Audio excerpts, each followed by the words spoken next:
¿Qué tal, Brownies y Pegasisters? Como todos saben, My Little Pony es una franquicia enfocada al público femenino, razón por la cual sus protagonistas son únicamente mujeres, o bueno, hasta ahora. Pero no es un secreto que durante mucho tiempo la franquicia ignoró bastante a los personajes masculinos, razón por la cual en la G1 eran raros los episodios donde un pony macho apareciese, o incluso en la G3 eran prácticamente inexistentes, teniendo únicamente a Spike como personaje masculino, lo que ya deja bastantes dudas. Sin embargo, la cuarta generación nos trajo varios personajes masculinos de distintos grados de importancia, incluyendo a uno protagónico como Spike, el cual tiene bastantes momentos heroicos, los cuales le dedicamos un video completo. Pero ahora es momento de enfocarnos en otros personajes y resaltar sus propios momentos heroicos, los cuales, aunque en su mayoría son pequeños y desapercibidos, no hay que negar que,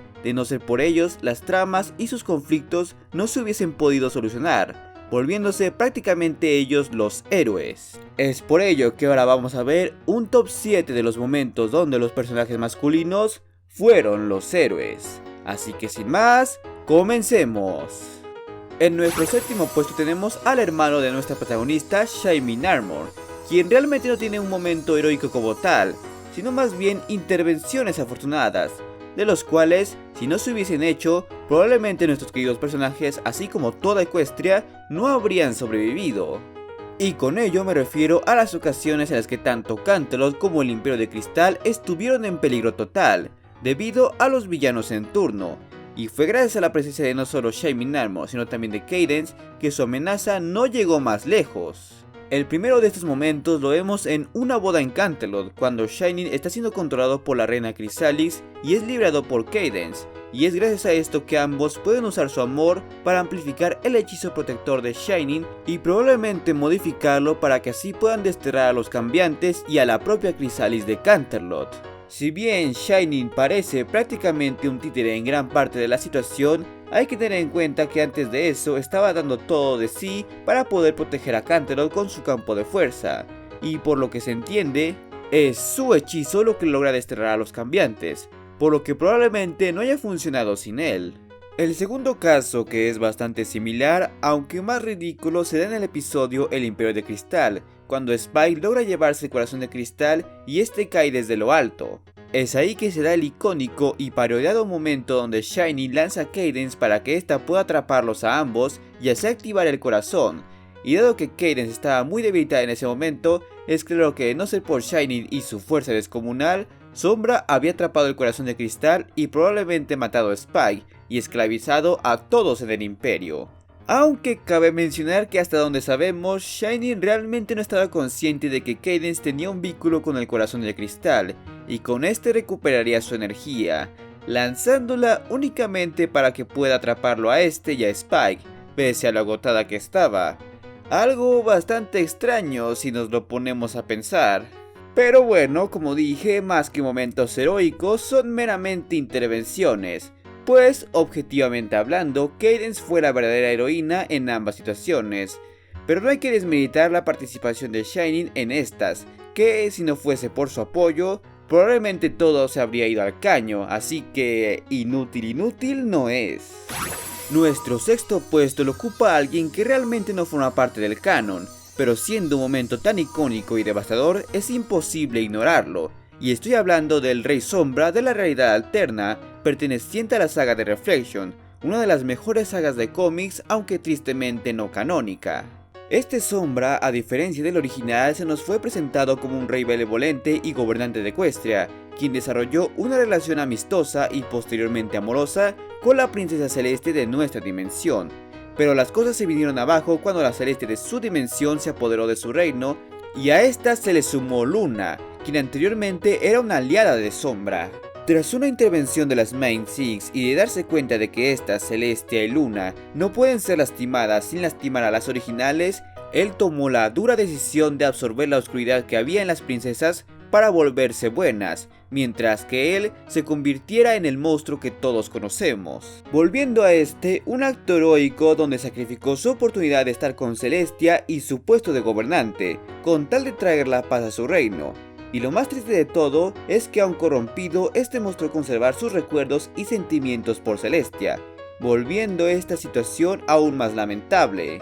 Y como curiosidad, este Sombra ya corrompido lo podemos ver brevemente en el casino de la princesa Eris en el arco de Nightmare Nights. Un arco que sí es canon, pero más que ser una pista sólida, es meramente un easter egg por parte de los dibujantes. Además de esto, un acto bastante similar pero a la inversa lo podemos atribuir al Sombra de la línea original, pero igualmente en una historia no canónica, quien decide usar el corazón de cristal para poder encerrar a los Umbrums y salvar a Equestria, aún sabiendo que esto lo mataría nuevamente, pero gracias a la intervención de Radiant Hope y los demás, este se descorrompió y pudo vivir una vida feliz y próspera junto a la pony que amaba.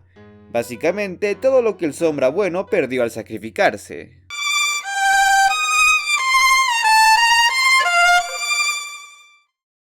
En nuestro siguiente puesto tenemos a alguien cuyos actos pasan muy desapercibidos, pero aún así hay que reconocer que, de no ser por ellos, la trama no avanzaría. Y estoy hablando de mi tocayo guitarrista Flash Sentry, que independientemente de lo que piensen de él, hay que admitir que los pocos momentos de aporte que posee son de mucho valor. Bueno, más concretamente el momento donde se dispone a probar la inocencia de Twilight cuando ésta es inculpada por Sunset Shimmer de destruir el gimnasio, ya que, de no haber intervenido, probablemente Twilight no hubiese podido ser princesa del baile, suponiendo que sus amigas no hubieran hecho algo, y por lo tanto, no hubiese podido recuperar su corona, además de quedarse atrapada en el mundo humano durante 30 lunas, así que efectivamente Flash le salvó el pellejo. Sin embargo, también hay que admitir que la fuente de su intervención fue hecha más que nada para darle un momento protagónico, ya que, si nos lo ponemos a analizar, las circunstancias que lo llevaron a resolver el problema no tienen ningún sentido. Pues es absurdo pensar que Snail y Snape primero imprimieron las fotos y las recortaron para sobrepegarlas en lugar de usar Photoshop, o tal vez sí lo usaron, pero entonces no había necesidad de imprimir las originales, cosa que debieron hacer, ya que Flash las encontró en el basurero, hasta con los recortes hechos. Sin mencionar de que Sunset no recibió ninguna represalia por entregar evidencia falsa, así que es lindo que le hayan dado un momento para brillar, pero debió ser más orgánico. Otro momento que podríamos mencionar, aunque probablemente no sea canon, es cuando salvó a las Rainbows durante un video musical, curiosamente protagonizado por él, y que, además, es la única canción de Equestria Girls cantada meramente por personajes masculinos. Aquí, un robot gigante con cuerpo de tostadora, sí, es tan absurdo como suena, ataca a las chicas y en medio de la batalla, Sunset pierde su collar, y Flash entra en medio de la acción para recuperarlo, pese a que no tiene ningún poder o magia, pero al final logra devolverlo y con ello las chicas pueden acabar con el robot. De nuevo, esta canción realmente está hecha meramente para darle su momento de destaque a Flash, algo como esos momentos que están hechos para darle su destaque forzado a los personajes femeninos, pero a la inversa, aunque al menos cumple con ese propósito. Ya si lo ve necesario o no es otra cosa. En nuestro cuarto lugar está Sunbird con un acto muy sencillo pero que es de vital importancia para salvar a toda Equestria, y es haberse hecho el supremacista para poder investigar el fondo del asunto. En el final de la octava temporada, cuando Coase inicia la extracción de magia, el canciller Naysaid inmediatamente le echa la culpa a los Young Six por ser extranjeros, y cuando los descubre espiando, este los encadena y los encierra en una de sus habitaciones, pero Sunbird, aprovechando que es un pony, finge estar de su lado para que lo libere. Esto meramente con la intención de poder investigar sobre el asunto y liberar a sus amigos. Gracias a esto, Sunbird y las Crusaders pudieron descubrir que quien estaba llevándose la magia era Cozy Glow, y además Starlight se iría con ella, para posteriormente liberar a los demás Young Six y que estos a su vez liberen al canciller que causó que cambiara su opinión sobre los extranjeros y les diera una oportunidad. Sin mencionar claro que por ello pudieron detener a Cozy Glow y evitar que se llevase toda la magia, y por ende salvando a toda Equestria. Básicamente Sunbird aprovechó que él era el hombre blanco del grupo, si nos basamos en nuestra realidad, para así poder averiguar cuál era el verdadero problema que acontecía, y a su vez liberar a todos sus amigos para que así juntos lograran resolverlo. Además de eso, también hay que mencionar que él fue quien convenció a los ponis terrestres de dejar de lado sus complicaciones con las demás razas para unírseles y enfrentar a Tyrek, Cozy y Chrysalix. Un logro que también hay que darle a los otros Young Six y a dos potros de la Escuela de la Amistad, pero que aún así obtuvo por voluntad propia, por lo que efectivamente podemos decir que Zambar salvó a Equestria en dos ocasiones. Claro que no solo, pero sí con un rol clave en ambos casos. Y seguimos con un personaje que ya se ha vuelto un recurrente en estos tops, y estoy hablando del felino y sensual Capper, quien en el top pasado lo acusamos de cometer tráfico de personas, para ahora venerarlo con una hazaña heroica invaluable. Y no estoy hablando de su momento de redención cuando ayudó a las Main Six a liberar a Canterlot, sino de su momento de rastrero que se le da en la saga canónica de Nightmare Nights, en donde nuestro querido gato juega un rol fundamental.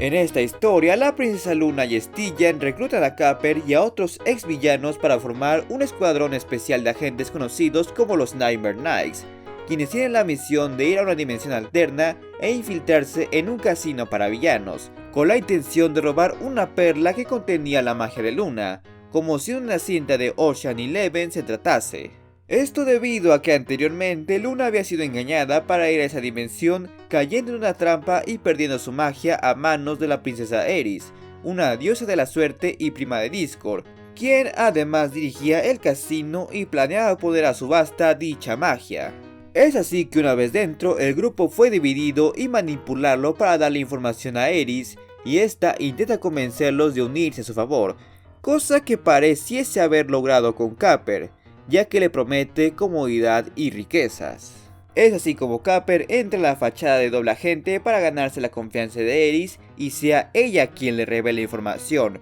aunque más bien lo usa como bufón. Por lo que, en el momento del clímax cuando todo parece perdido, se nos revela que las garras del menino lograron robar la perla donde se almacenaba la magia de Luna, mientras Eris creía que estaba de su lado, regresándole a Luna su poder y dejando a Eris indefensa para que pueda ser asesinada por Darkbreaker. O sea, Capper fue responsable de salvar a todos en ese momento, ya que de lo contrario Eris los hubiera encarcelado o hasta asesinado ahí mismo. Así que hay que agradecerle al gato por poseer habilidades para el robo, capaces de engañar hasta una diosa. En nuestro segundo puesto tenemos un personaje que, pese a su apresurada introducción, rápidamente se ganó el cariño y admiración de varios en el fandom, y con justa razón, y estoy hablando de Sunburst, el amigo de la infancia de Starlight, quien, aunque en un principio parecía ser solo un personaje de relleno que sirva al desarrollo de la comunista, no tardó mucho en demostrar su gran valía. Su primer momento heroico es en su debut formal dado en la cristalización de Florrier, donde ella, tras destruir el corazón de cristal, deja al imperio bajo completa amenaza de quedar enterrado en la nieve, y Twilight no es capaz de encontrar un método convencional de reparar el corazón. Es ahí donde entra Sunburst, quien a pesar de que poco antes se nos reveló que no poseía habilidad en la magia, sí se nos dejó en claro que era talentoso en la investigación y la teoría, básicamente como Bob Esponja, quien, pese a no poder conducir bien, es un total conocedor de las leyes de tránsito, o al menos en un principio lo era. Esto le permitió desarrollar rápidamente una solución al problema del corazón e indicarles a las princesas cómo arreglarlo, además de ganarse de forma apresurada el título de cristalizador. Su segundo momento de destaque, que técnicamente no es heroico como tal, pero sí importante, es cuando lleva a cabo una investigación sobre la historia de Equestria en Canterlot, y es así que en varios libros y pergaminos descubre la historia de los pilares, una versión más detallada de la conocida.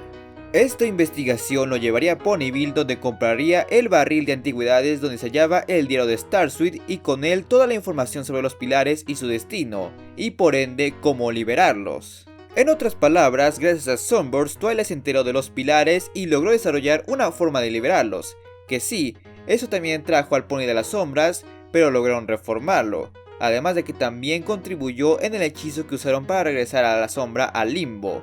Básicamente, Sunburst es el responsable indirecto de impulsar la trama principal de la séptima temporada. Hasta me atrevo a decir que sería un mejor gobernante que Twilight, pues con él, al menos no se pondría el sentimentalismo sobre el razonamiento. cosa que creemos podría acabar con toda Equestria. Y finalmente, en nuestro primer puesto tenemos a alguien que puso un antes y un después en la historia de la franquicia, al haber sido el primer de toda una nueva raza que cambiaría para bien. Y estoy hablando de Thorax, el primer cambiante que inició un cambio en la vida de los cambiantes. Como sabemos, desde su nacimiento, Thorax se disgustó por ver lo despiadado y sádico que era el estilo de vida en la colmena, y teniendo como único deseo tener amigos propios, por lo que tras la invasión a Canterlot, este empezaría a vagar por su cuenta hasta que en la cristalización lo traería al Imperio de Cristal, donde conocería a Spike, quien convenció a todos de aceptarlo y darle su amistad.